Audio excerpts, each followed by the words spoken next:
Hey everybody, this is Nathan with ListenUp, and I am here with Rob from Epson, our dedicated super nerd for all things Epson.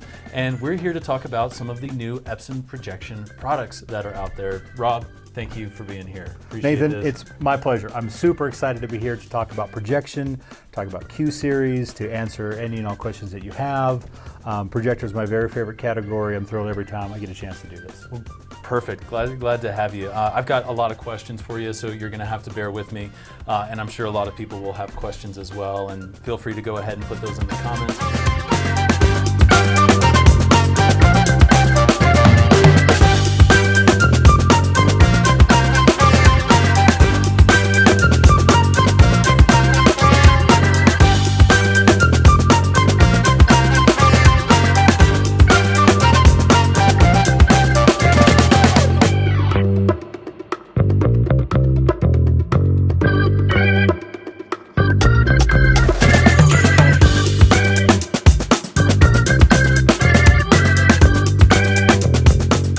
Big elephant in the room that I kind of want to talk about when it comes to home entertainment, and that is the whole argument between projection versus TV.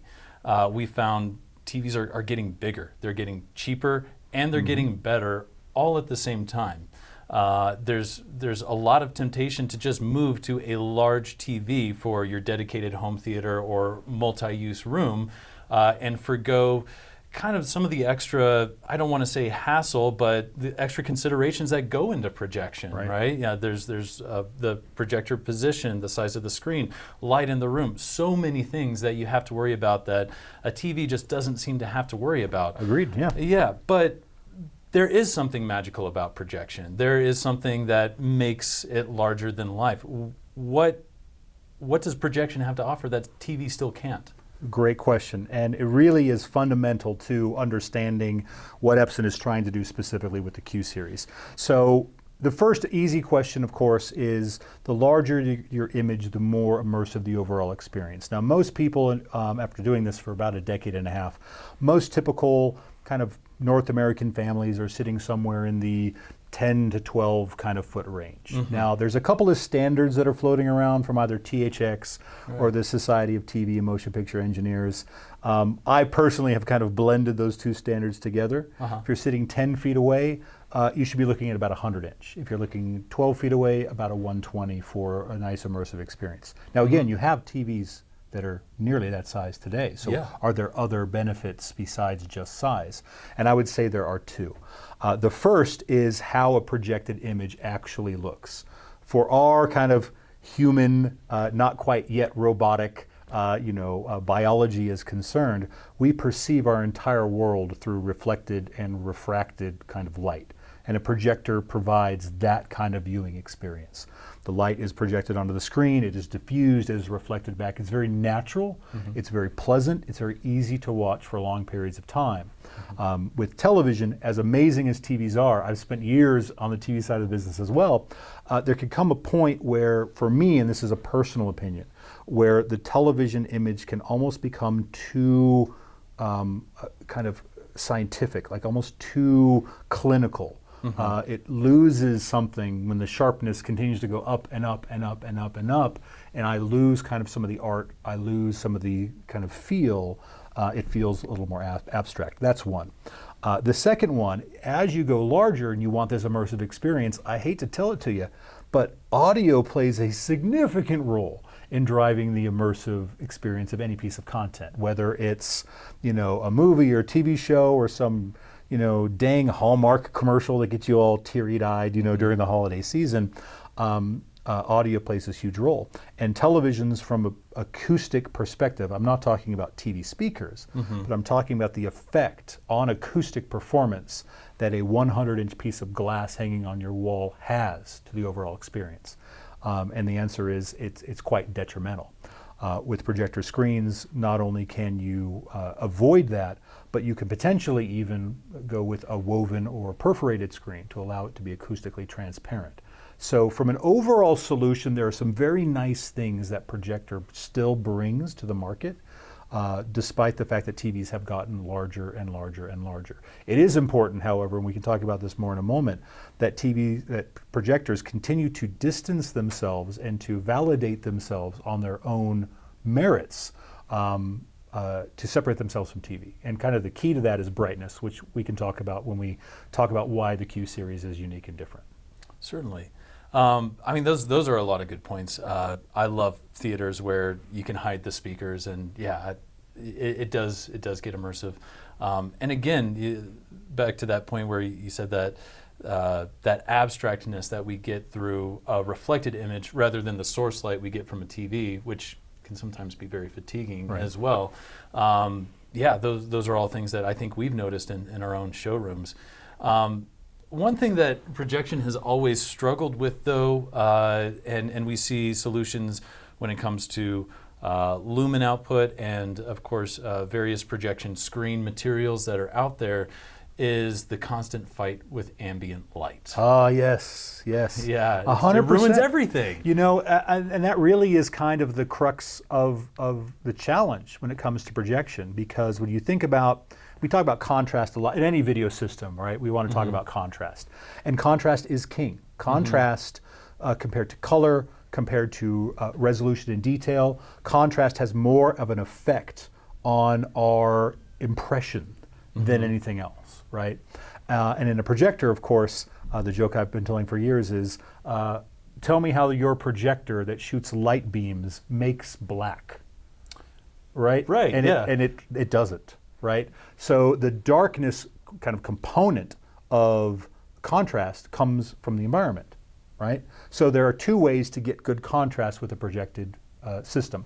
If you don't have a lot of lumen output, right, then you kind of your height for your contrast, right? So your brightness is, let's say, here, and that's kind of limited. Good contrast then comes from going dark, right? So it becomes okay, turn the lights off. All right, close the shades.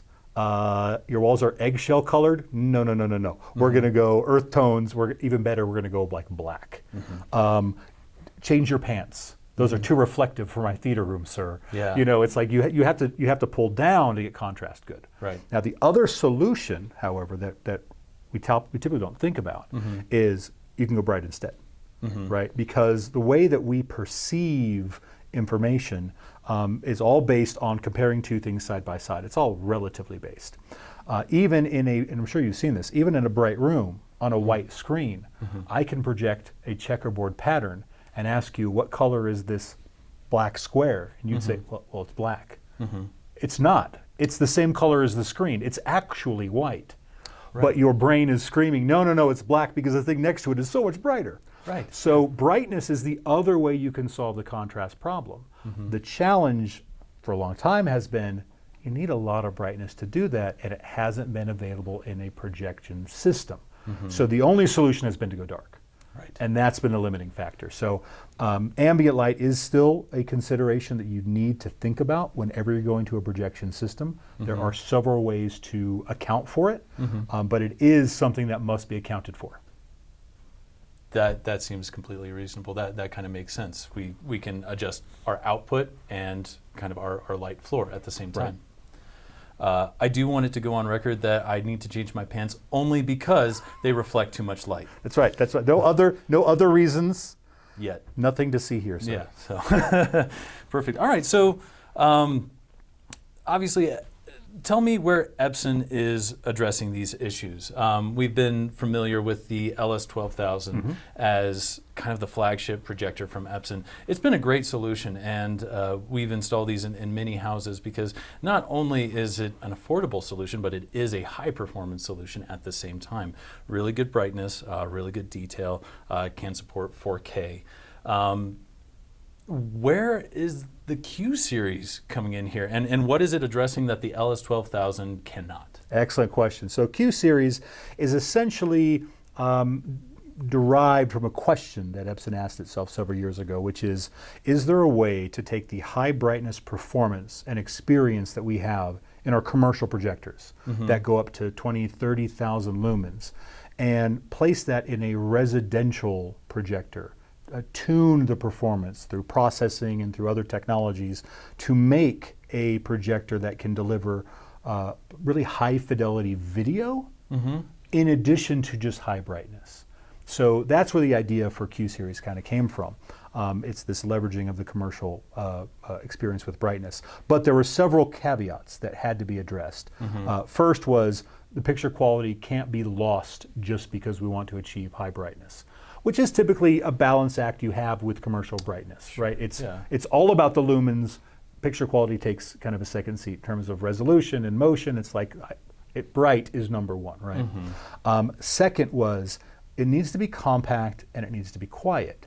Because if it's not compact and quiet, then you have a new problem that residential customers are going to have. It's loud, so now I'm building a hush box, or I need to install a projectionist booth. I need to hire an electrician or run a 240 volt line to deliver power to this monster. Right. So all of those had to be solved kind of as well. And that was the overall kind of decision-making and design process. So commercial high brightness, high performance picture quality, and then compact and quiet. And so that's really what Q Series does. So as far as what happens now with Q Series relative to LS12000, something very interesting. LS12000, very well received, very well reviewed. As you mentioned, high performance, and also cost per performance is relatively low. It is now, well, it was my flagship projector, like in August. And now it's my entry-level projector. The Q Series sits all on top of it. So this projector here, kind of the elephant in the room, is the QB1000. It has the exact same chassis as the LS12000. The only external Q that it's different is a gold accent versus a silver accent. But instead of being 2700 lumens, we've now bumped that to 3300 lumens. We've also improved the black floor by about 20%. So you might think, okay, well, that's a little bit better, but what does it really deliver? What it delivers is a much better HDR experience. HDR requires high dynamic range. As I mentioned, I've been in the video and kind of home audio industry for about a decade and a half, and I've been selling projectors pretty much all of that time. And I've been telling people for years, regardless of the companies I worked for several, that in my again, this is a Rob Brennan exclusive personal opinion, that in my personal opinion, after you get home with your brand new many thousands dollar projector, turn off HDR. Because your projector does not have enough brightness to make the HDR pop that the content is designed to deliver. It's excellent for SDR. Your projector is beautiful for SDR, but for HDR it's just not really there. And I've been saying that for a decade, ever since HDR came out. You're now getting to the point, starting with the QB with 3300 lumens, and certainly with the QLs, which we can talk about in a little bit, where I could get enough brightness on screen to deliver a truly impactful HDR experience. So this really, I think, is the beginning of at-home HDR viewing with a projected system. Interesting. Yeah, we've seen a lot of projectors come out that certainly tout having HDR functionality, and we find that a lot of these different projectors, some might do some things in HDR better than others, but one thing that we see a lot is loss of detail. Where all of a sudden something's really bright, but smaller details all of a sudden get lost in there, or or shadow detail. We have this great contrast of bright and then dark in a shadowed area on perhaps the same scene, but there might be material in that dark area that's part of the set that's worth seeing. Someone worked really, really hard on that. So, yeah, the basic problem of HDR is square peg round hole, right? So when you're watching HDR content, whether it's HDR 10, 10 plus, or Dolby Vision, it's graded at these very high dynamic range levels. So 1000 nits is still pretty common. 2000 is picking up some popularity. You'll still stumble across many movies that are graded at 4000 nits, and then some psychotic person remasters Bridge on the River Kwai at 10,000 nits, right? And you're like, that's a ton of dynamic range.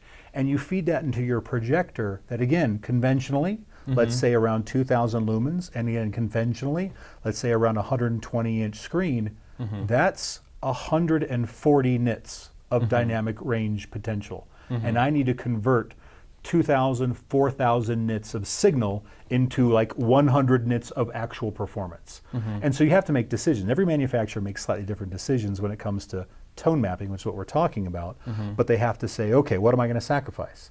Is it going to be the highlight details? Are all the puffy features of my clouds just going to disappear? Or I'm going to lose shadow detail. I'm going to elevate the entire scene so I can see the clouds, but I've lost shadow detail. You might look at that and say, oh, they've crushed black. Kind of. They just deleted shadows, right? That's kind of what happens. You have to make these compromises. The solution to the compromise is add dynamic range to the projector, right? Gotcha. So back in March, the Digital Cinema Initiative, DCI, published really the world's first recommendation for HDR, cinematic HDR on large video screens, including projectors. Their targeted brightness is 300 nits. So 299.6, we're going to call it 300, right? Yeah. I hate decimals. Yeah. We're going to go 300 nits. If you want to deliver 300 nits of performance as your baseline for good HDR, I can do that with this projector at 129 inches. If I go again to a conventional, let's say around 2,000 lumen projector, only 100 inches.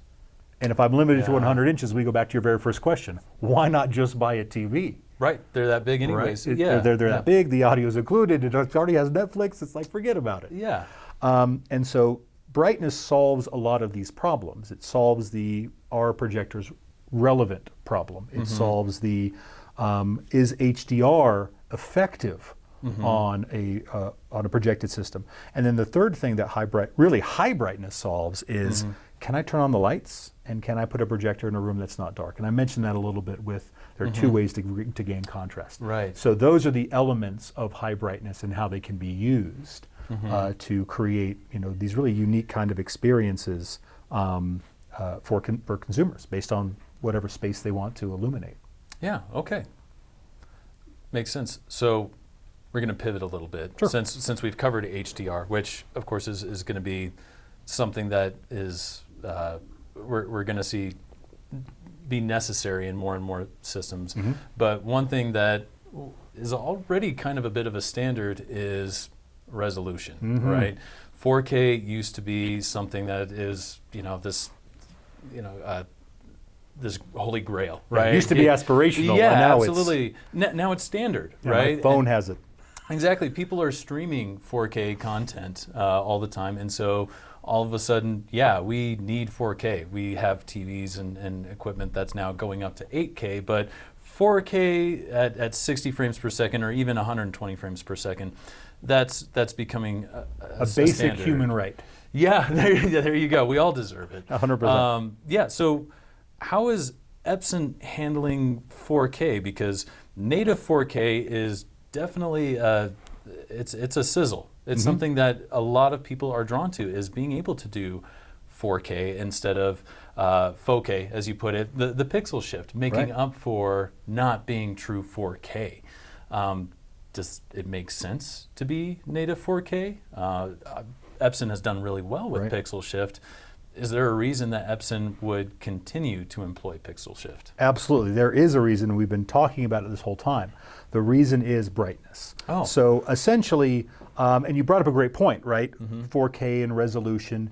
If you look at the spec sheet for an Epson projector and you say, well, what's the native resolution of the imager? You'll find it's not 4K. But I am telling you right now, this is a 4K projector. How does that work? So the shift technology allows for essentially what we call painting of pixels. So this is what I would consider to be, in layman's terms, a sequential pixel projector. All 8.3 million pixels of the 4K signal are displayed on the screen. So why do it this way? Why not just make the more dense imager with more pixel count? And the reason for that is brightness. The projectors that are on the market today are limited in terms of brightness because the pixel density is so high and the imaging technology that's being used in most of them, liquid crystal on silicone, is relatively kind of light impervious, right? It doesn't allow a lot of the light to pass through, and the pixel density further compounds that problem. So you run into this issue where you can say on paper, great, look, 4K on the screen, but also 4K on the chip. Fantastic. 2,000 lumens, and as I just mentioned with the DCI standard, 100 inch is what you end up producing. So it's not particularly a valid end result when I can go buy a 100-inch TV for a fraction of the cost. By using a larger native pixel structure with a shift technology, this projector produces 3,300 lumens. It's $8,000. By comparison to other projectors in the market, those projectors to achieve 3,300 lumens are in the $20,000 to $30,000 range.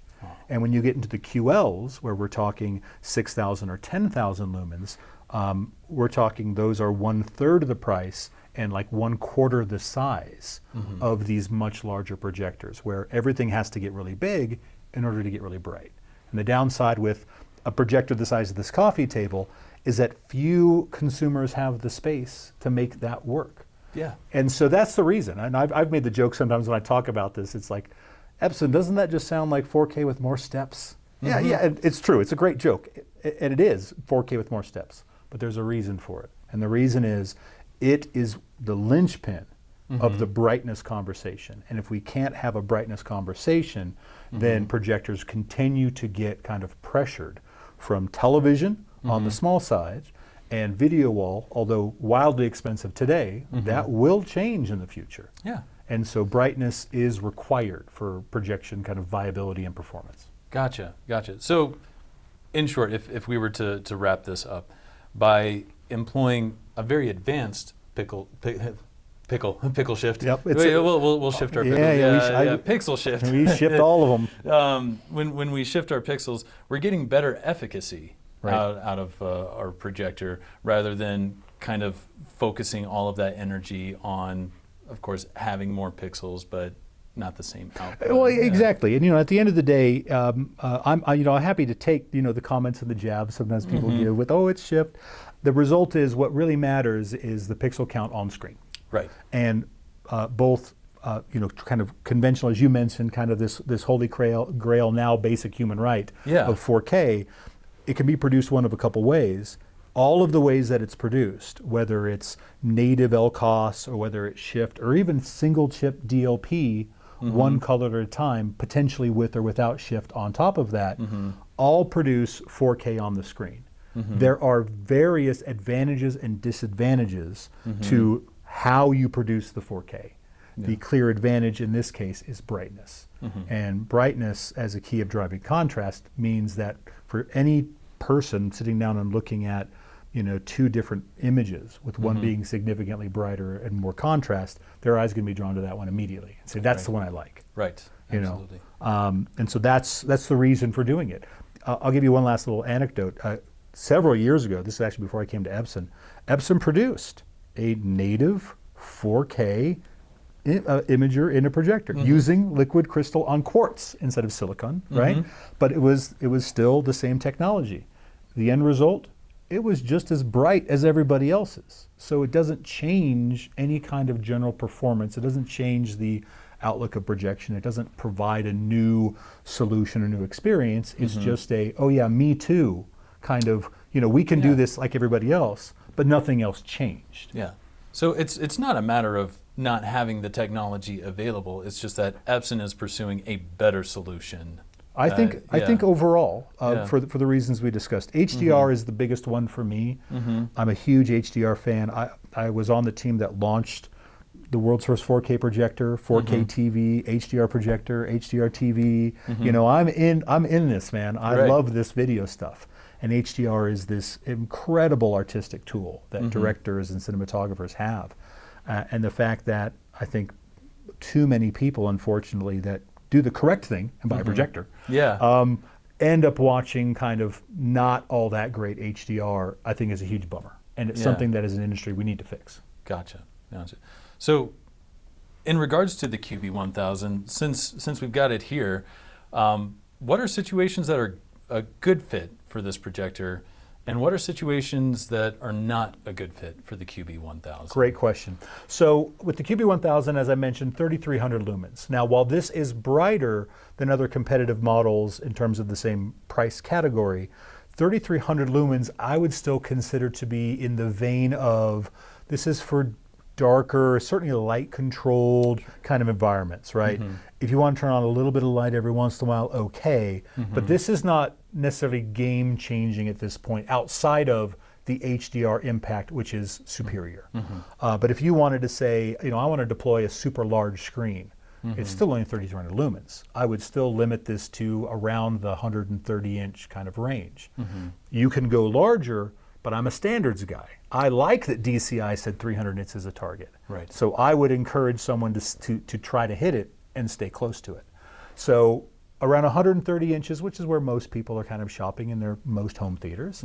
And most home theaters, people are watching more in the dark than with the lights on. This projector kind of fits that mold. So I would say this is Epson's offering in terms of the conventional space. Gotcha. The stuff that you're probably used to doing now, if you're a dealer, if you're an installer, if you're a calibrator, or if you're a customer, if you've owned projectors before.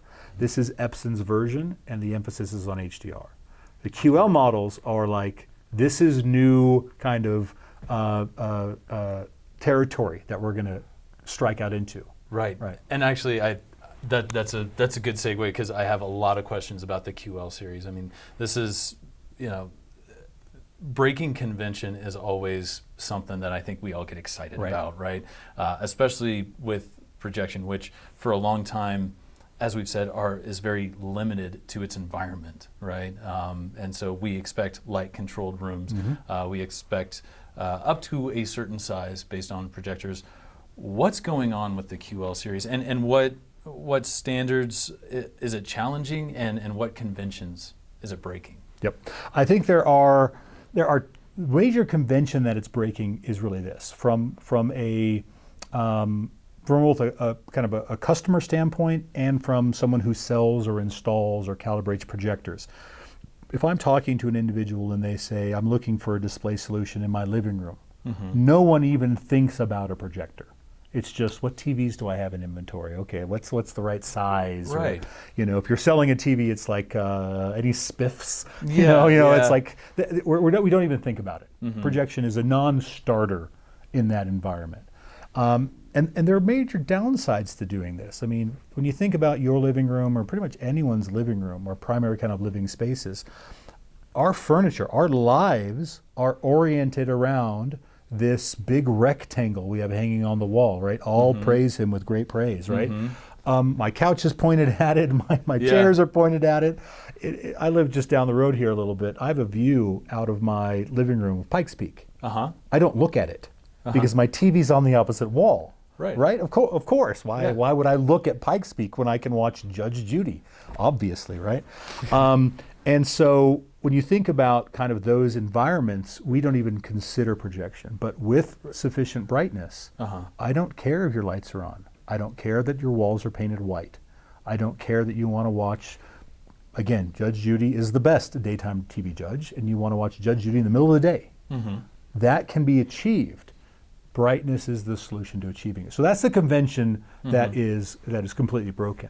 The other kind of big change that's more being challenged, I would say, is you take, again, this high brightness projector, and you can put it in a dark dedicated room, right? But you're only running it at, let's say, 50%.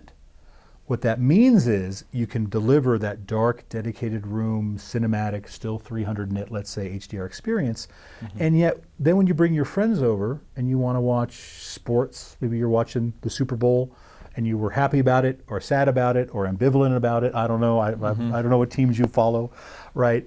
But you bring people over and you want to watch with the lights turned on, as soon as you turn the lights on, a conventional projector gets worse, right? The experience just drops and you just deal with it. But if you have all this extra headroom, you turn the lights off and you turn the projector up, and now you maintain picture quality regardless of the environmental conditions, even in a dedicated space. So what you get is flexibility. You get multiple viewing conditions based on multiple environmental situations for different kinds of content, for different kinds of purposes.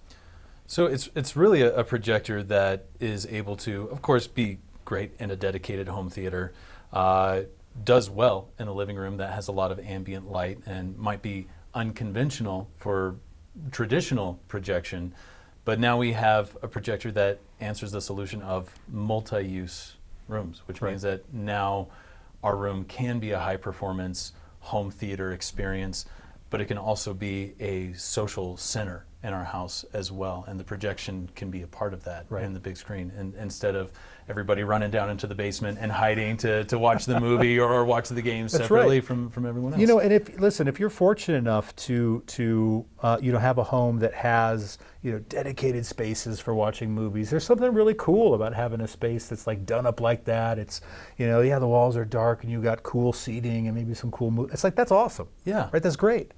But from an overall kind of market perspective, there are tens of thousands of times more customers that don't have that ability. They don't have the space for it. They don't have the budget to do something all that bespoke. Right. And so it's a bummer to me that the only solution then becomes, oh, well, go to 65-inch TV and you can watch the news like everybody else. Right. So the projector being bright allows to answer kind of these fundamental performance questions. But I think it's also exciting because it answers a larger kind of desire that I have, which is projection is my very, very favorite display technology. And I have all of them.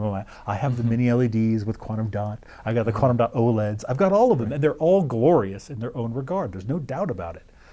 But the projector, again, Rob Brennan here, I'll even cover up Epson. Yeah. The projector is the best. It is amazing. I love working with the customer and they buy their very first projector and then they learn what I have already learned, that this is stunning. So even then, the QL is not for only the experienced. Do you think this is something that your first projection system, the QL, would be a good selection? It certainly can be. It certainly can be because you have, again, this extra level of flexibility. And one of the things I would say that potentially a first-time projector owner may stumble across is where the overall experience, they have different expectations because they may not realize, wait, I can't even turn on the lights to eat this large pizza sitting in my lap. Right. The picture's going to take that much of a hit. I didn't think of that. Right. And once you own a couple of projectors, or certainly by the time you 3 days after owning one, you learn some of these basic kind of rules. Right. But if you've never had one before, there's the potential that you don't realize kind of the environmental interplay. And the only way to overcome that is with brightness. And most projectors on the market don't have the brightness to overcome it. Right. And so you certainly can have your very first projector be 6,000 lumens or 10,000 lumens. And God bless you if that's you, right? That's a heck of an experience. Yeah. Call me over. I just want to sit down and watch movies with you because it's amazing. Yeah. So we're seeing how the QL has kind of accomplished this. And I hope I'm not treading where I should not, but what did Epson have to do that? And why are not why don't we see this in other projectors, right? What is unique about Epson's technology? Yep. I think really it comes down to two things. The first is Epson is the worldwide market share leader in commercial projection. And so that, that's just not a feather in the cap. There's very real world kind of results of being that kind of company. Tons of experience in how to develop and maintain not only high brightness projectors, but that run for a long time, that are reliable. It's bad enough if a residential projector that a customer purchased from their favorite dealer or wherever goes down. It's another thing if a projector you sold to the U.S. government fails during some application that they have. I imagine so. Or you're working with the New York Film Festival and you deploy a commercial projector and it stops working on like gala night. There are different levels. Everyone's life is a tragedy, but there are levels of tragedy that exist kind of in the universe, right? And so that's one of the aspects, is this experience with high brightness. The other part of it, and we kind of already talked about this, is the flexibility to say brightness is so important. We need to deliver that without compromising other kinds of technologies. So this goes back to kind of the is it 4K, is it not 4K, how do we deliver 4K? And Epson basically being able to resist the pressure to say, we need to continue on the path that we're on, which is shift-based, because we need to preserve the brightness. essentially the reason other manufacturers haven't followed is because they immediately jumped on the 4K native conversation. Backtracking from that would be painful. Right. So that's difficult, and I don't envy those manufacturers that are in that position. They now fight each other for scraps of market share, but they can't really start over and say, "Hey, remember all that stuff we told you about native, and yada yada yada." Kidding. Brightness is actually much more important. Right. So Epson now benefits from essentially kind of staying the course, if you will. It was painful for some time, right? And prior to the LS12000, the shift technology was only single shift. So really it's the LS12000 and the Q Series are really where that question has finally been answered. 4K on screen, all 8.3 million pixels, we've arrived. Let's go. Gotcha. All right, so we're seeing the QL series provide way more brightness, and therefore that's solving a lot of issues. We're getting way more efficacy out of it, and therefore getting that HDR performance. And it's incredibly flexible in both light-controlled rooms and rooms where we actually might be challenged by ambient light. What else does the QL overcome that we're not seeing other projectors do? What's going on between the 3000 and the 7000 in essence? Right. You actually at the very beginning when you were asking me about televisions versus projectors. Now projectors, I think you were trying to be polite to me and said hassles. I'm thinking to myself, you can go hard here, man, if you want. But you are right. There are potentially, I refer to them typically as gates that you kind of have to pass through, and you have to solve these issues before eventually you can be like, and now you can have a projector. Right. A number of those gates have to do not just with the lighting, but the other kind of environmental conditions of your living space. So where I'm going with this, for example, is, well, what's the throw distance? What's the distance between the screen and the projector? There's a relationship. When we calculate throw distance, we take the width of your image and we divide it by the distance, we get a number. Well, projectors have an ability to live within a certain range, right? The QB1000, and again, most of the projectors that you typically see, these price points are what we call integrated lens. So the lens is built in, which means you may run into a scenario where you have a dream. Right? I want to do a 150-inch screen, and my room is about this size, and I want to put the projector here, and we crunch the numbers and we say, it can't be done. It's too far away, or it's too close. There's just no way to make it work. You have to have a smaller screen. And hopes dashed, tears, and it's not great for everybody. So one of the fundamental differences between the QL and the QB is the QL models are interchangeable lens. So a lens is not included when you buy the projector. You choose from one of 12 lenses that are compatible and that have different throw ratios, all the way from the ultra short throw, which is actually a really cool looking lens called the snorkel. It's a U shape, right? So the projector actually faces away from your screen and the light is pushed up and around and then back toward it. It allows the projector to be placed incredibly close to the screen. So, imagine a scenario where you have an unused closet, like maybe, down in your basement, and you come down the stairs and there's this door and a little closet. You could cut a huge hole in the wall there, put the projector in the closet with an ultra short throw screen, and build like a 150-inch, basically rear pro projector in the wall. That would be awesome. Right? And you're standing in front of it, and there's no shadows because it's behind. I've even had customers that have done this in their backyards where they put a projector in their garage, cut a huge hole in the back of their garage, put glass, put this screen film material on the glass so it can actually diffuse the light versus having it shoot through. And you suddenly have this massive outdoor TV, except none of the TV's outdoors. It's in the garage, so it's not getting wet, it's not getting hot, it's not getting cold, and it's this massive, also an outdoor screen. So the snorkel is on the extreme kind of short throw. But we have these 12 lenses that take us all the way out to this incredibly long throw distance.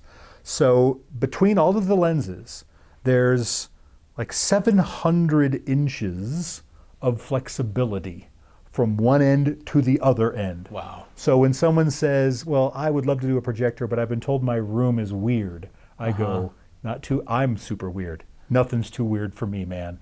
And chances are there's a lens that will do that. The other component is, because especially the high brightness models like the QLs, because the engine is derived from the commercial space, there are other things that commercial projectors do that just were carried over. The big one is kind of keystone correction. Now, I'm a purist. I'm a guy that says, listen, tear down your house and rebuild everything so you don't need to use keystone correction if possible. It's not that hard. Right, it's not that hard. Yeah. Just it's a load-bearing wall. Get rid of the house. Yeah. Right, whatever you got to do.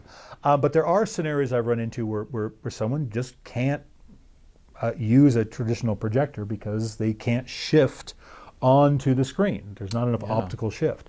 So the amount of keystone correction is based on the specific lens. But for example, with the standard lens, which is called the M15 in case you're curious, that's the standard throw lens with the QL models, that gives you up to 40 degrees of downward or upward tilt and 30 degrees of left to right turn. Wow. So, you know, here we're in this, you all can't see it, but this room is a square, right? And I want to put a projector screen in the center, but I can't put it here because I've got this amazing logo I don't want to cover up. So the projector's got to go way over there and then angle down and to the left to hit the screen. And I can do it. Wow. Right? Yeah. So it solves these flexibility kind of issues. And we've already talked about compact and quiet. We've talked about standard power, 110 power instead of 240. And then when you add the lenses and kind of the keystone flexibility, it basically says, I can solve your environmental problems. I can solve the ambient light problem. I can solve the walls are the wrong color problem. I can solve the problem for the shape of your room and the orientation that you want to go with. The only questions that I have are where do you want to point this thing, right? And, you know, do you have any money? Right, yeah. Because I'm not a charity, Yeah, right? yeah. And then that's it. But these other gates don't exist. Wow. Or they're largely mitigated, let's just say. It's a problem that can be solved, that can be engineered around. It is about solving those problems, yes. And that's when you talk to your local ListenUp consultant. Absolutely. And we take a look at the room and get it figured out for you. Completely. One thing that I'm kind of scared to ask when it comes to projectors, gaming. So many gamers have just found projection lacking. I mean, it's cool. You know, we get it up on a giant screen, but especially with how high level gaming is nowadays, they're still going to standard panels. Right. Does Epson touch on gaming at all? Absolutely. Let's talk about gaming. And good news, PC Master Race and console peasants rejoice. Right, there are solutions for you all. So let's go through the hardcore specs first. So all of the Q Series, 2 HDMI 2.1 ports, 40 gigabit per second, auto low latency mode built in. There's not a dedicated game mode. You often see like game mode in some projectors or in some televisions. I think Epson's solution is much better. Auto low latency mode is just a function within the projector, regardless of the picture mode you're in. If you've calibrated it a certain way, or you're like, I love the image to look this way, when it detects a low, kind of latency signal from a console or a PC, it just changes the level of processing intensity to reduce input lag. But it doesn't change into a different mode that you potentially haven't calibrated or adjusted to your liking. Right, Gotcha. So that's how ALM works, which is fantastic. But the question is, okay, great, ALM, but what kind of input lag are we talking about? Right. And we're basically sub 20 milliseconds. So to answer your question is this. There are TVs that are faster, and there are monitors that are even faster than that in terms of responsiveness. If you are paid to play video games, I don't know that a projector is yet the technology for you. Maybe we'll get there one day, right? Yeah. But if you're paid to play, you're probably looking at a 480 hertz, sub 1 millisecond kind of input lag device. Sure. That's more of a professional tool if you're paid to play, right? Yeah. But if you're playing, kind of action adventure games, racing, flight sim, kind of stuff, I think projector, I play a ton of games, more than my wife even knows, and she already thinks it's a lot. But I think for those kind of games, I think projection 19 milliseconds is an amazing experience. 4K 120, Right. a native HD 120, which is also really nice. Again, it's kind of these weird benefits that come from the resolution question. because if you want to get a higher frame rate and low input lag, one of the things that you could do on your console or your PC even is output lower resolution and a higher frame rate, so high definition 120. Except those other displays then have to internally down res to HD, so your input lag goes back up. There's no benefit to doing that in those systems. Right. But this will do native HD 120 and 4K 120. So it will support both of those. So it is a great solution for gamers, but it is, in terms of input lag, full disclosure, in line with the other kind of best-in-class projectors, which is just under 20 milliseconds. Right. So that's about what you're looking at. Gaming for entertainment, up to snuff. Right. Yeah, but it's not a work tool. It's right? not. Yeah, it's not a work. Again, if you get killed playing your favorite online, let's say Call of Duty, right, and you lose it because some teenager in the middle of the country has killed you and is now like doing squats on your dead body's head, making fun of you, and that is something you can't handle, which I speak from experience, right? You may want a faster display. Yeah, you may want to say, you want to know what? Never again, Kevin from Michigan, right? You know, never again will that happen. Projector may not be the tool for you, but in terms of certainly like 4K 60 and the experience you can expect, keep in mind that 60 frames per second is equivalent to 16.67 milliseconds in terms of frame time. Right. So it pretty much lines up to that. Yeah. So it will feel like 60 FPS. It will feel that way. If you are looking for it to feel like 120, right? Your input lag, you'd want it to be down in the single digits. So certainly kind of the sweet spot of 4K 60, HD 60 is where most projectors, including the Epsons, are completely comfortable in living today. Good to know. Good to know. Well, Rob, thank you so much for taking the time today to go through Epson's new line of projectors, particularly the QB1000, discussing the QL3000 and the 7000. Appreciate your time and the insight. For anybody that has questions about Epson projection, please reach out to us at ListenUp. We have Rob as a resource who knows all of the ins and outs. We have a huge team that is very experienced in home theater setup, whether it's a dedicated room or a multi-use room. And we're very proud to have Epson on as a partner to help bring this experience to your living room. And yeah, Rob, thanks again. Can we expect you back anytime soon? You know, I live dangerously close to this facility. I'd love to come back anytime. It was my pleasure to be here. All right. Thank you so much. And thank y'all so much. Go ahead, like, subscribe. We'll see you next time.